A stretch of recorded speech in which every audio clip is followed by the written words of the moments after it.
Boa tarde a todos. Boa tarde. Eu sei que é difícil estar depois do deputado, né? Sacanagem. E aí, boa. Vocês são os alunos. Vamos lá. Há muito para dizer, o tempo é escasso, a gente tem muita informação para conhecer daqui. O pastor já anunciou como se fosse, se eu fosse trazer os elementos da CPMI. Mas na verdade eu só estou aqui hoje pela minha atuação em virtude dos acontecimentos do 8 de janeiro no Brasil, que todos vocês devem ter acompanhado, tão estarrecidos quanto nós lá, ou talvez pior, porque a distância às vezes pode atrapalhar, principalmente se tem um familiar. E esses desdobramentos nos mostraram, e eu não vou longe de mim querer corrigir o que pensa o deputado Luiz Felipe, ao contrário, eu vou trazer um outro ingrediente. Eu estou lá em Brasília, indo praticamente toda semana, desde o 9 de janeiro, foi o dia seguinte do evento, e eu notei que os deputados tinham essa visão. Não, a gente não está numa ditadura, isso não é uma tirania. E aí eu fui me recorrer, que eu precisava mostrar para eles, e a gente participou de algumas audiências públicas, a Montesquieu. Montesquieu definiu os três poderes, executivo, legislativo, judiciário. E ele definiu também o que viria a ser a tirania, que é a junção do judiciário com o executivo. E é justamente o que a gente tem hoje lá no Brasil. Ele só não é oficializado, ele é de fato, não é de direito. Ele não é oficializado, e eles tentam, através da máquina pública, do poder da máquina pública, e óbvio, dos meios de comunicação que eles também dominam, dizer que está tudo normal, que nós somos uma democracia. Com perdão a todo mundo que pensa ao contrário, eu disse isso para inúmeros outros deputados já, durante todo o ano de 2023, disse recentemente também, numa conversa com outro deputado, e ele já estava convencido que vivíamos uma tirania. E apesar de tudo isso, eu não desisti do poder legislativo, por acreditar que as coisas pudessem ser modificadas através do poder legislativo. Ele naquele momento, apesar de mais fraco, talvez, em termos de comparações de forças com o executivo e judiciário, também com muito receio, porque o aparato do judiciário sobre os deputados causou muito pânico. Nós temos conexões inexistentes nos processos do 8 de janeiro, doutora? É de lamentar, para dizer o mínimo, e eu não usar um palavrão, que é o que eu gostaria. Mas, ainda assim, como eu disse, insisti no legislativo, apresentei um projeto, um rascunho de um projeto de lei no gabinete do deputado Ramagem e no gabinete do deputado Mário Frias. Eles se comunicaram, que eles são amigos, e eles aceitaram essa missão. E disso resultou o PL 5793, que está na CCJ, agora com a relatoria do deputado Rodrigo Valadares, que também foi uma indicação nossa. Eu digo nossa porque eu, os assessores, foi muita conversa, a gente entendeu que não podia ser um deputado do PL, do próprio PL, senão você ia ter muita rejeição, muita reação da base governista, e a gente não queria isso. E, apesar de tudo isso, o deputado Rodrigo Valadares não era da CCJ, da Comissão de Constituição e Justiça. Então, depois de eu conversar com ele conseguiu fazer uma troca com um colega deputado, aceitou a missão. Agora deve ter uns 10, 15 dias, ele foi oficializado pela presidente, que é a deputada Carolina Detoni, e a gente sentou lá 2 dias enfurnados lá no gabinete dele para escrever o relatório. Agora tem que apresentar um relatório. Tem o do Major Vitor Hugo, que está pensado também, tem o do Crivella, tem vários outros projetos de lei apensados a esse projeto. E eles vão tentar dar ênfase no do Ramagem. E o que me chama mais a atenção no estudo, que me chamou durante todo esse processo, ele fez escrever lá um dia, era um domingo, como se fosse hoje, estava em casa, com a minha esposa, que está aqui com a gente, e que é uma grande incentivadora, que sem ela não estaria podendo fazer isso. Eu larguei todo mundo, eu larguei minha família, eu larguei meu trabalho, eu só vivo por essa causa hoje. E apesar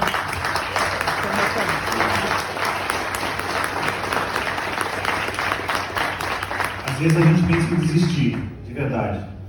E é por ela e pela minha filha, eu vou usar uma frase aqui que é muito conhecida, né? A palavra até convence, mas o exemplo arrasta. Nesse episódio, a minha filha é médica veterinária, e nesse episódio do Rio Grande do Sul, né, nossa solidariedade também a todos ainda, estão passando por muita tribulação lá, a minha filha foi até lá, como voluntária, e ficou em Canoas, lá no centro, com mais de 3 mil cães, com todos eles sem dormir e tal. Eu não disse uma palavra, ela também não me disse uma palavra. É só o que é certo a fazer. Infelizmente, como bem disse o deputado, como disse o Rafael, a gente está numa fase da humanidade que o que é certo fazer, o que é certo a ser feito, deontologicamente, né, falando, ou seja, na essência do que seja certo, da ética, tem muito pouca gente fazendo. As pessoas estão mais interessadas no interesse particular, no que eu vou obter de resultado disso, seja um like, seja um repost, seja enfim, do que qualquer outra coisa, do que efetivamente ajudar o seu próximo. Mas graças a Deus eu tive um pai médico que era um médico de verdade e me ensinou isso e eu fui atrás. A gente espera que isso passe, né? Ou seja, que a anistia seja aprovada. E aí eu estou sempre buscando entender por que as coisas acontecem dessa maneira, principalmente na minha vida, nunca é linear, parece uma montanha-russa, né? A gente vai de um extremo a outro, depois volta, dá um looping. E aí vejam só, recentemente, participando de uma entrevista que eu dei para um jornalista, ele me mostrou o livro Liberdade para os Brasileiros. Ele foi escrito em 1976, 76, 77. Acho que foi publicado em 77. E ele fez um estudo muito bem feito de todas as anistias que já houve no Brasil. Todas elas. Eu duvido, sem medo de errar aqui, de passar vergonha, que vocês não fazem ideia de quantas nós já tivemos no Brasil. Alguém chuta um número? Não. Deputado, chuta um número. Vou dar uma dica ótima. 1 a 100. Para vocês terem uma ideia da quantidade de anistias no Brasil. 85, deputado. 85 anistias. A única que não houve, porque o presidente não quis assinar, Washington Luiz, ele foi derrubado. Foi derrubado por Getúlio Vargas, que é o golpe de 30, que resultou posteriormente na Revolução de 32. E aí, depois de ler esse livro, eu falei, cara, mas eu já tinha feito esse trabalho. Quando eu apresentei o meu TCC, e o tema era a teratologia das leis no Brasil. As leis, a maioria delas, posso de novo falar sem medo de errar, a maioria delas é inútil. Inútil, efêmera, né? Vai durar muito pouco. E aí escrevi sobre isso e fui fazer justamente essa pesquisa. Houve 85 anistias, porque dois eventos no Brasil não entraram nessa lista. Por obviedade, a Inconfidência Mineira e a Cabanada. Porque as pessoas morreram. Não tinha preso. Tinha óbito, tinha morto. Mas essa pessoa que escreveu esse livro, ele escreveu para tratar da anistia deles, da anistia daqueles que estão hoje em oposição ao que nós pensamos. A anistia da esquerda.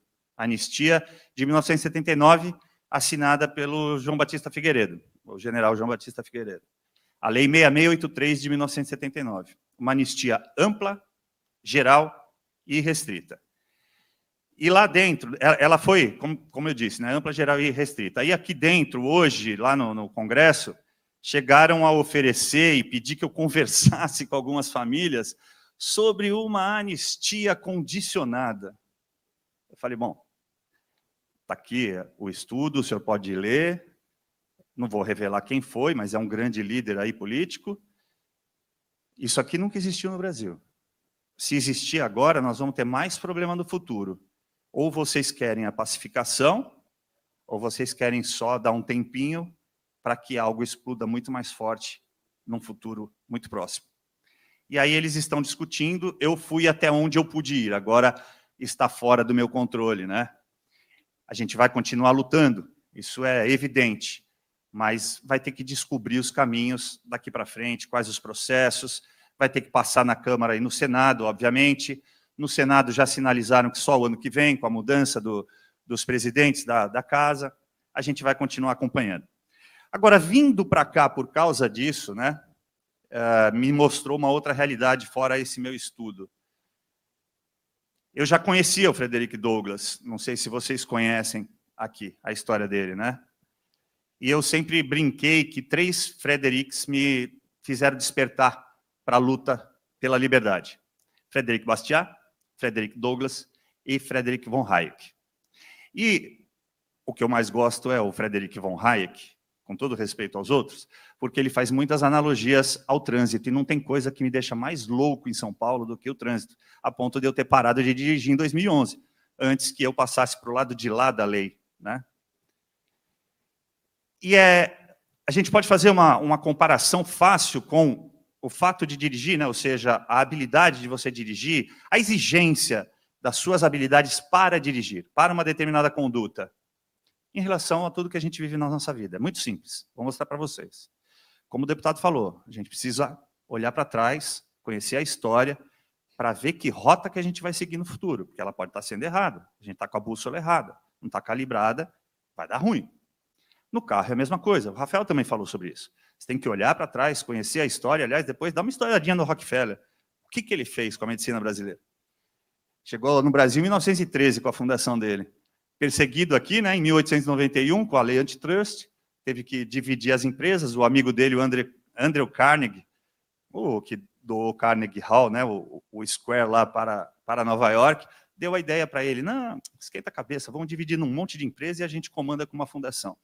Eles são os responsáveis pelo SUS brasileiro, era NHS antes, Serviço Nacional de Higiene e Saúde. Aplicaram a eugenia, aplicaram uma série de questões lá. E eu descobri também, em pesquisas, por exemplo, que lá no meu estado, cidade de Ribeira, ele estudava um parasita chamado oncilostoma, né? E ele chamaram isso de oncilostomose. A doença desse parasita era oncilostomose. E esse comprimido que eles desenvolveram em 1914 no Brasil foi mandado para a Primeira Guerra Mundial para os soldados que panicavam nas trincheiras. A gente tem uma ideia romântica da trincheira como sendo algo essa distância, né? Cobre a minha cabeça. É totalmente insalubre, né? Tem água ali o tempo todo. E não sei se vocês já pararam para pensar sobre isso, lá não tinha banheiro, né? Agora, você imagina dar um comprimido para um soldado que supostamente tenha panicado, para ele voltar para a trincheira. E aí ele vai vomitar e vai ter diarreia durante dias. Tudo está interligado, tá? Pode parecer que não, mas vou mostrar agora. Só existiam 2 mídias no mundo, né? 2 veículos de comunicação naquele momento totalmente isentos. Ou seja, não pertenciam a nenhuma corporação que determinasse que fosse verdade ou não. Na Espanha e na Suécia. A Suécia, por motivos que também me parecem óbvios, resolveram, não, deixa disso, deixa para lá, não quero mexer nesse vespeiro. O dinheiro está vindo aqui, está tudo certo. Mas na Espanha, não. Na Espanha, colocaram a boca no mundo e começaram a dizer que várias fundações, dentre elas a Fundação Rockefeller, estava fazendo estudo biológico com os soldados. Tudo bem, então vamos matar o refém. Como é que chama a doença? Gripe espanhola. Em 1918, todo mundo contaminado, porque foi isso que esses jornais, né, espanhóis revelaram lá na Europa. Está todo mundo contaminado, muitos já não sobreviveram, não tem mais condição de vida, é totalmente insalubre, essa guerra precisa acabar. Eles, beleza, vamos acabar com essa guerra, vocês voltam para casa. E aí vocês conheceram talvez a maior epidemia do planeta, a gripe espanhola. Então, eu estou dizendo para vocês que muita coisa acontece que a gente não saiba, mas também porque a gente não procurou saber. E isso aconteceu de novo 100 anos depois. 2021 foi a mesma coisa. E a minha luta, apesar do 8 de janeiro, ela não começou agora. Ela não começou em 8 de janeiro. Eu sou vou fazer uma brincadeira, não é verdade, mas eu sou um ex-presidiário, fui preso 4 vezes em 2021, no sistema de trens metropolitanos de São Paulo, sistema metrô e CPTM, por me negar a usar máscara. Primeiro, porque não era lei, era um decreto. Decreto não tem força de lei. Mas argumenta isso com um profissional do metrô, não adianta. Então eu falava, tudo bem, você pode pensar o que você quiser, você é livre. E entrava. Eu era perseguido por eles, aí obviamente não me tocaram, mas eu exigi que a gente fosse conduzido, né, que todos fôssemos para a delegacia do sistema que fica na Barra Funda. Isso aconteceu 4 vezes. Na 5ª vez, eu não estava nesse sistema, eu tinha ido defender umas pessoas que fizeram uma manifestação contra a vacina. Na verdade, não contra a vacina, né, gente, mas contra o que aquela substância representava. Eu vou contar outra do Rockefeller bem rápido, você vai adorar. E ali tinha uma bandeirinha ali, que era uma suástica estilizada com seringa. E eles estavam falando, né? Estava escrito embaixo, cuidado, eles querem a sua vida. E alguém passou lá, na verdade a gente sabe que foram 2 membros do PT, passaram lá, viram aquelas pessoas, chamaram a polícia, em questão de minutos tinham 8 viaturas.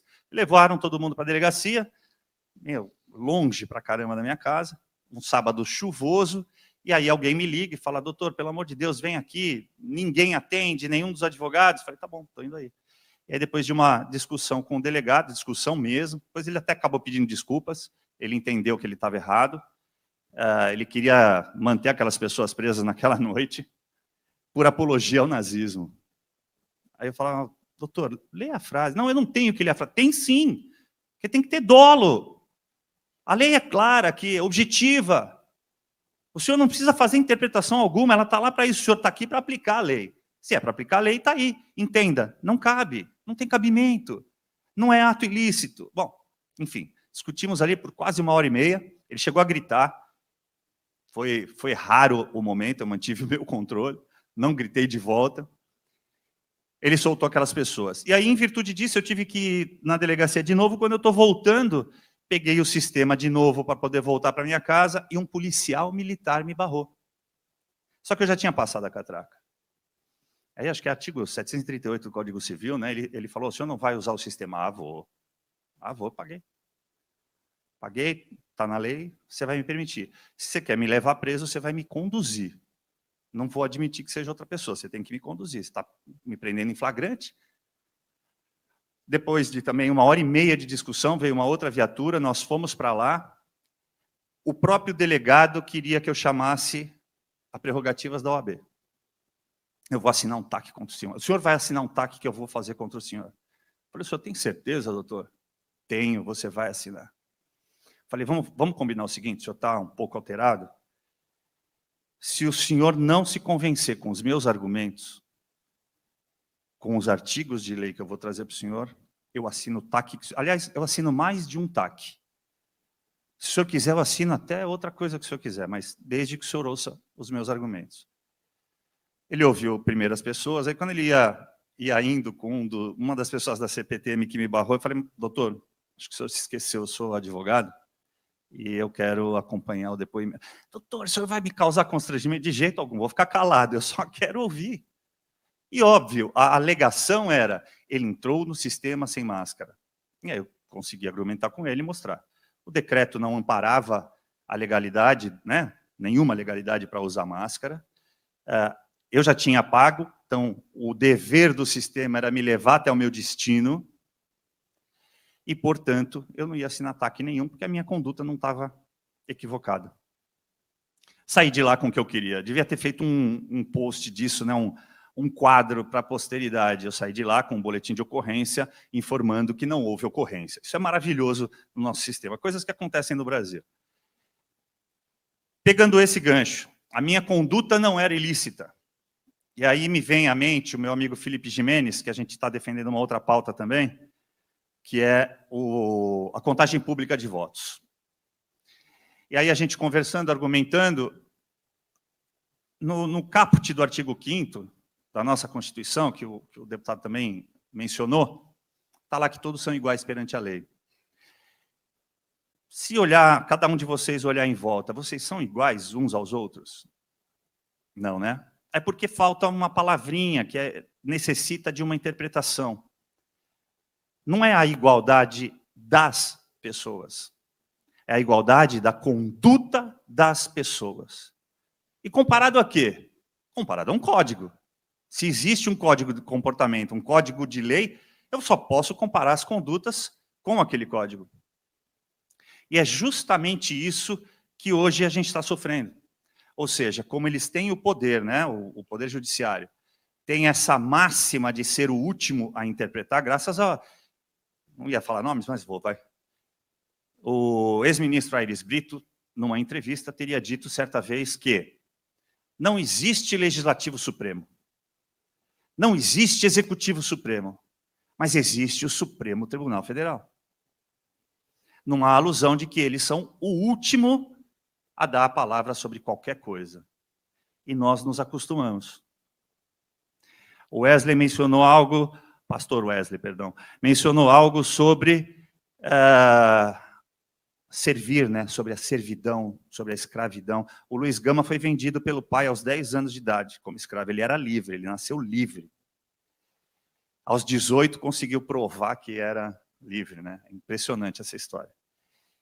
E quando você pensa dessa maneira, da questão da servidão, e o voluntarismo com que, como o senhor falou, deputado, eles impõem essa distopia chamada burocracia para te convencer que o Estado está ao seu lado. É só disso que se trata. Eles te convencerem. Agora, qual que é o elemento que falta nessa equação para que ela feche para eles? Vocês precisam aceitar. Se vocês não aceitarem, como eu não aceitei usar máscara, como eu não aceitei ser imunizado, como a gente não tem que aceitar um monte de regra que não faz o menor sentido, só porque eles impõem, que eles querem impor controle, como andar a 50 km por hora na Marginal Tietê, porque em 1900 e bolinha, 2 andarilhos morreram atropelados. Ora, coloca vigilância lá e impeça que alguém possa adentrar a via. A burocracia faz com que eles corrijam um problema criando outro empecilho. E é isso que a população precisa acordar. E o Frederick Hayek fala muito disso, a servidão voluntária. O povo acaba indo lá, serviu como uma manada de ovelhas. Nem lembro se o coletivo de ovelha, acho que não, né?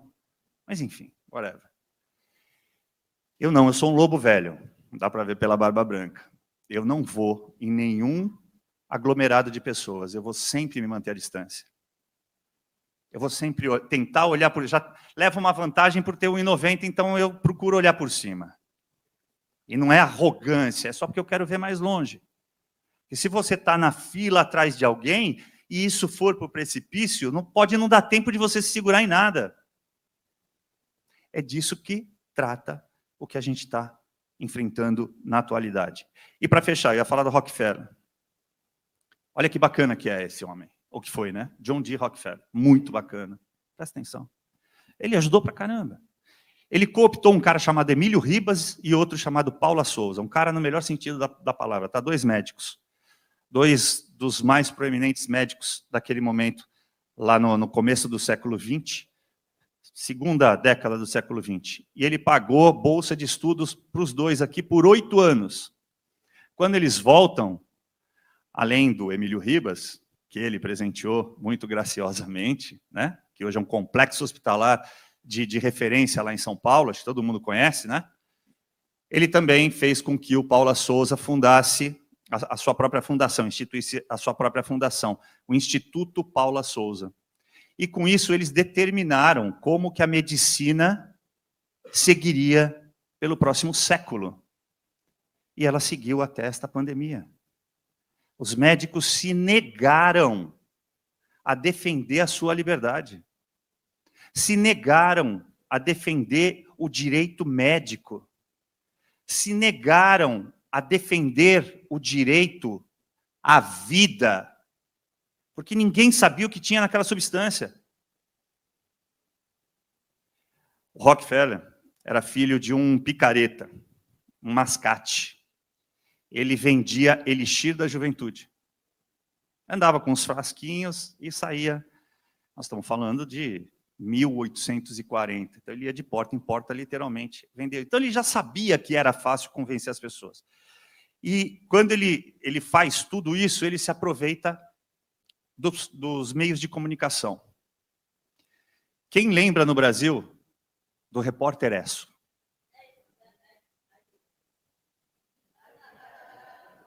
De quem que era o repórter Esso? A Esso era do Rockefeller. E o jornal tinha o nome da empresa. Porque ele pagava tudo. Desde 1950. Praticamente chegou junto com a televisão brasileira. A televisão brasileira ainda estava chegando. Aliás, ela iria chegar às massas mais uma década para frente. Mas já estava começando a chegar. E ele usou o repórter Esso para convencer o governo brasileiro, pagando vários especialistas, que não tinha petróleo no Brasil. Então, o Brasil não precisava da Petrobras, deputado. Olha que sacada. Um desperdício, né? Na visão dele, obviamente. Ele deteve, até 1891, como eu disse na lei antitrust, ele deteve 98,6% de todo o refino de petróleo aqui nos Estados Unidos. Qual que era o interesse dele? Era não ter concorrente. Essas mesmas pessoas, por que eu estou fazendo todas essas voltas e esses links? Para mostrar para vocês que essas mesmas pessoas são aquelas que querem dizer o que é certo e o que é errado. Elas fazem isso há muito tempo. E talvez agora nós estejamos enfrentando um momento único, que para mim é uma oportunidade única da gente entender que quem tem que determinar o que é certo e o que é errado nas nossas vidas somos nós mesmos. Ninguém mais. Essa questão do artigo 5º da Constituição, ela está na Declaração Universal dos Direitos Humanos, ela está no Pacto de São José da Costa Rica, e ela não representou nada para os presos do 8 de janeiro. Absolutamente nada. Porque um dos direitos individuais, né, direitos e garantias individuais mais sagrados para nós, é a presunção de inocência. É o Estado que teria que provar que eu estou errado, que eu cometi um crime, para me pôr na cadeia, se for o caso. Isso não aconteceu no 8 de janeiro, com nenhum deles. Eu posso ficar aqui horas falando sobre todas as ilegalidades, todas as nulidades, mas como tem outros colegas, eu vou deixar para também eles poderem falar isso com mais propriedade que eu, até porque eu não sou criminalista. Eu estou sendo criminalista agora. Eu sou tributarista. Eu sempre acreditei na Constituição. E eu sou um estudioso da Segunda Guerra Mundial, e talvez isso também, além de ter estudado Frederick Douglass, que foi ímpar, eu já vou falar sobre ele para encerrar. O que eu vi no 9 de janeiro, e eu sempre tive vontade de conhecer, e continuo tendo, e vou fazer isso, conhecer Auschwitz, conhecer Dachau, campos de concentração que viraram monumentos históricos, para que a humanidade não cometa de novo aquilo. Inclusive, eu tenho tatuado no meu braço, depois eu tiro e mostro para vocês. Para a gente não esquecer nunca mais. Não repetir isso, olhar o passado e entender que não se pode repetir aquilo. É impensável. Eu não precisei sair do Brasil para visitar um campo de concentração.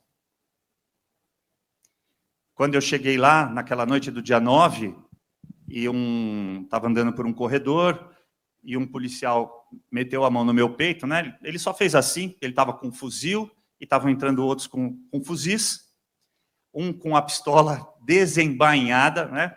O dedo estava fora do gatilho, mas desembainhada, eram 3 ou 4. Achei aquilo um absurdo. Mas eu era um só para falar com eles. Eu olhei para a mão dele, fui para a parede, como ele mandou, ele abaixou a mão, olhei para ele, ele não olhou para mim, e aí vieram os perigosíssimos que eles estavam escoltando. Um senhor e uma senhora que, se não tem idade para ser meus avós, tinham idade para ser meus pais. E eles choravam, eu falo isso no meu livro, né, no 8 de janeiro, a história não contada, eu retrato isso, porque isso me marcou. Eu saí de lá 3 horas da manhã, não conseguia dormir, eu gravei um vídeo falando sobre isso. Eu estive no campo de concentração brasileiro. Marca de psicopata. Vou fazer um grande salto. Já que a gente já falou de Rockefeller, eu vou falar de outros psicopatas. Rapidamente, que eu ainda tenho 12 minutos. Essas pessoas que querem determinar o que é certo, o que seja errado, elas adoram deixar suas marcas. Eu lembro que nós estávamos no primeiro julgamento, a doutora Gabriela estava lá, até tem um episódio interessante, deixa para ela contar, muito interessante, muito interessante. Mas eu estava sentado do lado do doutor Bruno Giordano, e ele fazendo conta, em virtude do depoimento, né, na verdade, da leitura do relatório do relator, do Alexandre de Moraes. Ele estava lendo o voto dele e explicando, fundamentando a dosimetria da pena que ele iria imputar aos perigosíssimos réus. Acho que era um só, foi o primeiro, né? Alan, né? Foi o primeiro, acho. Uma coisa assim. E aí eu falei, doutor, não perca seu tempo. Aécio Lúcio. Não perca seu tempo. Ele vai imputar 17 anos. Não, doutor, não dá. Olha, estou aqui fazendo conta, 14 anos e 8 meses assim. Muita conta. Doutor, não se iluda. Isso aqui não é jurídico. Isso aqui é político. Ele começou a fala dele, se o senhor não percebeu, dizendo que o problema do Brasil havia começado em 2018. Qual era o número do candidato, aquele momento eleito em 2018? 17. Ele deixou a sua marca. Ele já tinha feito isso na multa. 22 milhões. Era o número do PL, né? Dessa última eleição. Mas não fica só nisso. Eu vou provar para vocês não... Eu sair daqui e vocês ficarem, esse cara é louco. Né? Vamos lá. Vocês lembram do que a Rosa Weber chamou o evento do 8 de janeiro? O dia da infâmia, exatamente. A Pearl Harbor, o dia da infâmia. Ela falou isso em plenário, numa sessão. Ela não estava dando uma entrevista. Aquilo tem um conteúdo, né? Aquilo tem um poder de comunicação. E além da ignorância histórica dela, revela também traços de psicopatia. E de que eles estavam todos respondendo a uma determinação. E vou provar. Ela disse exatamente esta frase. O 8 de janeiro entrará para a história brasileira como o dia da infâmia. Antes dela, em 6 de janeiro de 2021, a vice-presidente eleita Kamala Harris usa a mesmíssima frase. O dia 6 de janeiro entrará para a história dos Estados Unidos como o dia da infâmia. Como você disse aquela hora, Rafael, eles querem reescrever a história. Literalmente, apagar a história. Quando a gente pensa em infâmia, né, um arquétipo vem à mente e tal, você acha que é, mesmo que você não saiba o significado, ela tem uma conotação ruim, ela causa um impacto ruim em qualquer ser humano que ouça essa palavra. E ela foi usada pelo Franklin Delano Roosevelt em virtude do 7 de dezembro de 1941, o ataque a Pearl Harbor que vocês falaram.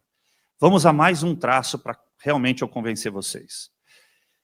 Alexandre de Moraes deu uma entrevista, né, participou de um documentário onde ele disse que havia um plano para arrastá-lo pelos cabelos... Não, essa parte fui eu que coloquei.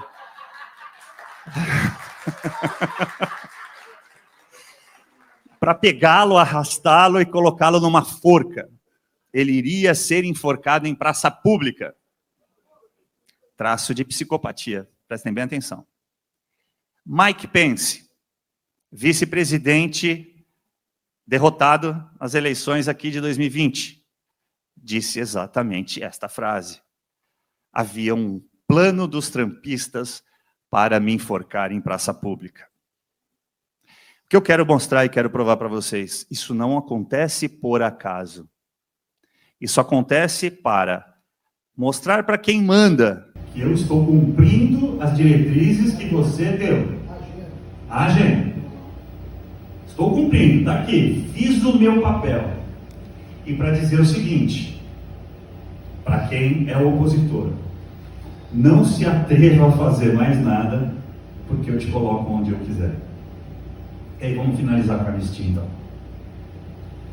Ninguém foi mais defensor da anistia no Brasil do que Rui Barbosa, né? Talvez o maior jurisconsulto que já viveu lá.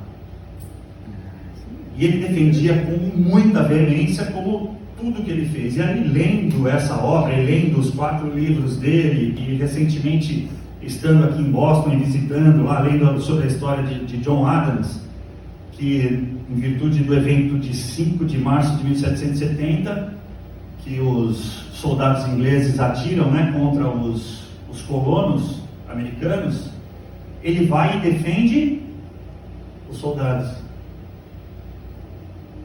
E provou que foi em legítima defesa. E acho que foi o deputado que disse que, em virtude disso, é que a Constituição americana é tão protegida, é tão forte, né?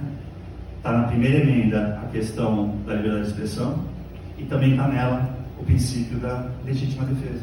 O direito à legítima defesa de todo cidadão. E ele venceu. Ele absolveu 5, 3 foram condenados, mas por homicídio culposo. Até achei interessante que tem muitos guias ali em Boston, e aí ele estava explicando que o problema foi que eles estavam confinados dentro da casa lá da reunião deles, os soldados lá tentando se proteger, segurando as portas, e alguém joga algo precursor aí do coquetel Molotov, com fogo, e ele grita, fire! E aí os soldados, entendendo que era para atirar, não é engraçado, é só, desculpa, tá, gente, é só... Ele gritou fire e eles atiraram. Para você ver como dentro de um momento de caos, né, é preciso ter um extremo cuidado. E ele não tinha esse dever de cuidado. E justamente esse dever de cuidado ali, para salvar a própria vida, talvez tenha levado John Adams. Eu não li o processo, né, enfim, mas deve ter levado John Adams a conseguir a absolvição. John Adams e John Quincy Adams, se eu não estiver enganado, né, e foram 2 presidentes americanos, né? É extremamente interessante a história e essa defesa da liberdade. E aí, quando você chega em Frederick Douglass, já que eu falei da primeira emenda, o Frederick Douglass foi proibido em 1860, 3 de dezembro de 1860, ele foi proibido de fazer um comício. Proibido. Não deixaram. Os tradicionalistas daquele momento entraram e não, você não vai fazer, bom, conseguiram pôr todo mundo para fora. E ele disse a frase mais ou menos assim, olha, hoje vocês estão defendendo isso que para mim é errado. E hoje eu sou o oprimido. Mas amanhã o mundo pode virar de tal sorte que vocês sejam os oprimidos. E talvez não tenha ninguém para lutar pela liberdade de expressão de vocês. Esse é o momento que a gente está passando no Brasil. Por isso que a gente tem a doutora Ludmila exilada, a gente tem o Alan exilado, entre outras, o Didi Red Pill, meu amigo, entre tantos outros. É por isso que a gente tem o produtor dessas pulseiras aqui, ó, que tornou-se meu cliente, porque estava só com a DPU, também está na Argentina, entrou com pedido de asilo político, e a gente espera que isso seja aceito. A anistia pode salvar não só os nossos patriotas, e eu vou ter que fazer um exercício mental, espiritual, para aceitar isso. Olha só, Alexandre de Moraes vai ser um dos beneficiados pela lei da anistia. E mesmo ele, que anteontem deu a seguinte declaração, o Congresso, ou melhor, ao Congresso cabe aprovar a lei de anistia, ao Supremo cabe revisar, interpretar. Ele quis dizer em relação à Constituição. Cabe interpretar a Constituição. E aí, para finalizar, gente, eu não vou ser muito mais prolixo, não. Vamos voltar na minha opinião, evidentemente, de estudioso desse tema, um dos períodos mais negros da história da humanidade. Eu sempre tive a curiosidade de perguntar, hoje tem muito menos, né, sobreviventes do Holocausto, por que vocês aceitaram tão pacificamente? Por que vocês não reagiram enquanto puderam? E aí eu fui perguntar, recentemente, visitando o Museu do Holocausto, que tem no Bom Retiro, e ele é um descendente, e aí a gente começou a conversar, tomando um café e tal, e aí ele disse para mim, doutor, eles acreditavam na Constituição. Eu também acredito. Mas eu não acredito em quem interpreta a Constituição no Brasil. Obrigado.